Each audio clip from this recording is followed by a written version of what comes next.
আসসালামু আলাইকুম। আজকে যে সিংহটা দেখাইতেছি আমি, এই সিংহটা নিয়ে একটু কথা বলবো। এই সিংহটা কিন্তু আপনার প্রায় 50%-এর উপরে কাজ হয়ে গেছে। শুধু পাগুলো, এই যে পাগুলো ফুটানোর বাত আছে আর কি। তারপরে একটু শিরিষ করার বাত আছে। এই পশমগুলো বসানো বাকি আছে আর কি।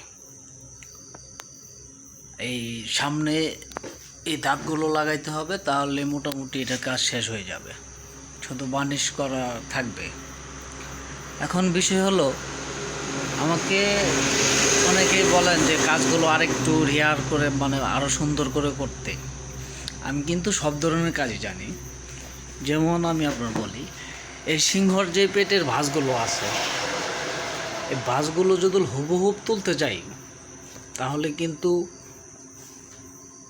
আমাদের প্রচুর সময় লাগবে। এই যে এখানে যে আরও পশম আছে, এগুলো উঠবে, এগুলো ছোট ছোট চিকন চিকন হবে, তো এগুলো পরে তুলতে হবে। এগুলো যদি তুলতে যাই তাহলে কিন্তু আমাদের প্রচুর সময় লাগে। যেমন এই সিংহটা যদি আমি সূক্ষ্মভাবে করতে যাই, তাহলে